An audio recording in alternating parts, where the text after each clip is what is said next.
बिस्मिल्लाहिर्रहमानिर्रहीम। आज इंडेक्स की अगर बात करें तो मार्केट ने अच्छी मूव आपको दिखाई। कैसी 100 इंडेक्स की अगर बात करें तो इंडेक्स की जो ओपनिंग थी वो पॉजिटिव ओपनिंग थी 295 पॉइंट के साथ, और यही इंडेक्स का लो लेवल था 1,36,674 पे।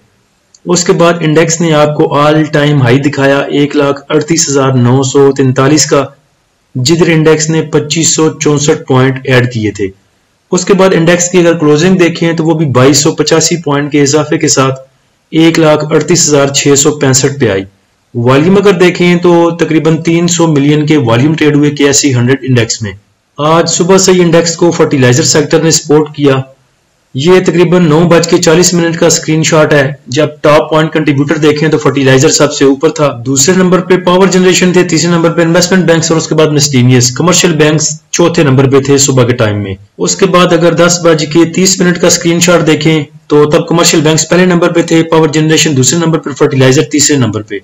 तकरीबन 1 बजे की बात करें तो तब इफर्ट और एंग्रो फार्म में थे, और 12 साढ़े 12 के करीब एक न्यूज भी आ गई थी जो ट्रंप साहब की मेहरबानी, उन्होंने मार्केट को सपोर्ट किया कुछ ना कुछ। तकरीबन 12 साढ़े 12 बजे ये न्यूज आ चुकी थी कि अमेरिकी सदर जो है वो 18 सितंबर को पाकिस्तान का दौरा करेंगे। लेकिन अब ट्विस्ट इसमें यह है कि चलें, इस खबर ने जितना भी आपकी मार्केट को सपोर्ट किया उसको तो छोड़ दें। अब थोड़ा सा ट्विस्ट है इस न्यूज में भी। अभी ताजा तरीन खबर यह है कि जंग ने यह खबर लगाई है कि जो आपके तर्जुमान दफ्तर खारजा हैं वो कह रहे हैं कि अमरीकी सदर के दौरा पाकिस्तान के मुतालिक कोई भी इल्म नहीं है। तो ये थोड़ा सा ट्विस्ट है। अब देखें सुबह कोई क्लैरिफिकेशन आती है, किसी तरफ से कोई ऑथेंटिक खबर आती है, या यही दोबारा कह देते हैं कि जी दौरा हो रहा है, फिर तो एक पॉजिटिव चीज होगी इंडेक्स के पास।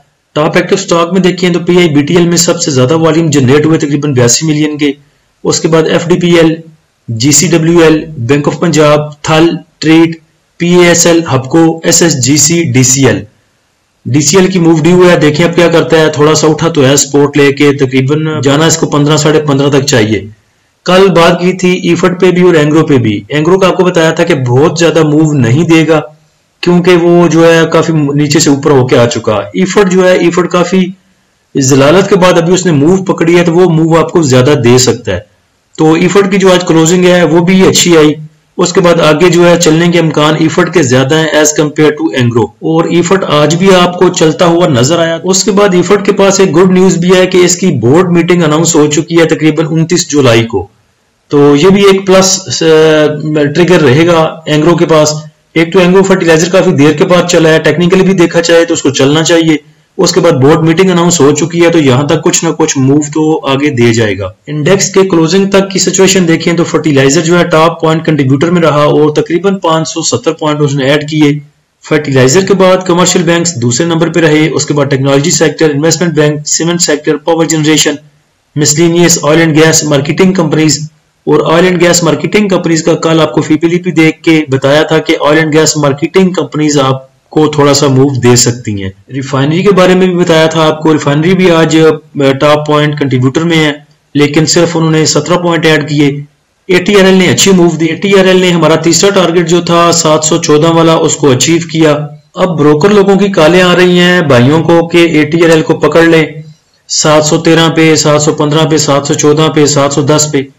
लेकिन जब ये लेने के टाइम पे था, जब हमने इसको बाय किया, उस टाइम कोई भी ब्रोकर इसकी कॉल नहीं दे रहा था। उसके बाद ब्रोकर लोग जो हैं वो कॉल्स दे रहे हैं नेटसोल की, उसके बाद प्रेमा की। तो देखें ये अभी जो प्रेमा है वो भी उसके नीचे जाने के चांसेस ज्यादा हैं एज कम्पेयर टू ऊपर के जो है वो नजर नहीं आ रहे। तो उसमें भी थोड़ा सा रिजर्व होकर चले। नेटसोल भी बहुत जलील हो के 132 से लेके 160 बहुत मुश्किल से उसने किया, तो उसमें भी थोड़ा सा कदम आप सोच समझ के रखिएगा। स्टॉप लॉस हम लगवाते नहीं। अगर आपने स्टॉप लॉस के साथ काम करना है तो कहीं पे भी एंट्री ली जा सकती है किसी भी स्टॉक में। एच कार की अगर बात करें तो इसके स्विंग ट्रेड सिग्नल हमने दिए थे 26 मई को। ये डेट थोड़ी पुरानी है, तकरीबन 2 माह पुरानी है, लेकिन इसमें हम 2 ट्रेड्स इसमें तकरीबन ले चुके हैं। एक दफा हमने इसमें प्रॉफिट टेकिंग कर ली थी 295 पे। उसके बाद फिर दोबारा हमने इसको बाय किया और हमारी एवरेज बाइंग जो इसकी बनती थी वो 280 रुपए पे बनती थी। 280 ये काफी दिन से कर चुका है, आपको पता है जो भी एच कार को ऑब्जर्व करते हैं। हम इसमें प्रॉफिट टेकिंग भी कर सकते थे और थोड़ा प्रॉफिट लेके निकल भी सकते थे, लेकिन हमने अपने ग्रुप में बोला हुआ था प्रीमियम वाले भाइयों को कि हमें एच कार 400 रुपए का नजर आता है, इसलिए प्रॉफिट टेकिंग इसकी करेंगे हम अपने लेवल्स पे जाके। तो आज इसका 301 का पहला लेवल जो था वो अल्हम्दुलिल्लाह अचीव हुआ। लेकिन मैंने तो अपनी सेलिंग लगाई थी 307 पे। तो इंशाल्लाह उम्मीद है हमें कि इसके जो बाकी लेवल है वो भी अचीव होंगे, 309 वाला भी, 315 वाला भी और 318 वाला भी, बल्कि मुझे तो बहुत आगे की उम्मीद है। आज के सेशन का फीपीलीपी देखें तो फीपीलीपी आप कह सकते हैं कि कल की तरह मिला जुला फीपीलीपी है। बैंक्स ने सेलिंग की 2.76 की, ब्रोकर ने बाय किया 2 मिलियन का, कंपनीज ने बाय किया 0.72 का, फॉरेन कॉर्पोरेट्स ने सेल किया 2.12 का, इंडिविजुअल ने सेल किया 2.13 का। और इंडिविजुअल्स की आज पार्टिसिपेशन ठीक रही कल के मुकाबले में। कल सिर्फ उनकी पार्टिसिपेशन थी 90 मिलियन तक। आज उन्होंने ग्रॉस बाइंग की 114 मिलियन की। इंश्योरेंस कंपनीज ने बाय किया 0.64 का, म्यूचुअल फंड ने बाय किया 2.47 मिलियन का, एमबीएफसी की सेलिंग 0.03, अदर ऑर्गेनाइजेशन की बाइंग 0.29 मिलियन की, ओवरसीज पाकिस्तानी की बाइंग 0.89 मिलियन डॉलर की।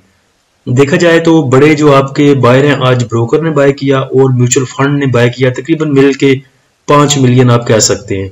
कंपनीज ने भी पार्टिसिपेशन की, तकरीबन 0.25 मिलियन का माल उठाया। म्यूचुअल फंड को अगर देखें तो लगातार तकरीबन तीसरा चौथा सेशन है कि उनकी जो बाइंग है वो फर्टिलाइजर सेक्टर में है। फर्टिलाइजर को उन्होंने बाय किया 1.69 का और ऑल अदर सेक्टर में उनकी बाइंग है 1.28 की। बाकी थोड़ा सा oil and gas marketing companies में उनकी बाइंग है, पावर जनरेशन में उनकी बाइंग है, टेक्सटाइल में थोड़ी सी buying, food and personal care में थोड़ी सी बाइंग। और सेल किया है उन्होंने oil and gas exploration companies को, डेट मार्केट में थोड़ा सा सेल किया और सीमेंट सेक्टर को सेल किया तकरीबन 1 मिलियन का, 0.80 का। इंडिविजुअल्स की अगर बात करें तो इंडिविजुअल्स ने सेल किया है सबसे ज्यादा 2 मिलियन का उन्होंने सेल किया है फर्टिलाइजर सेक्टर को।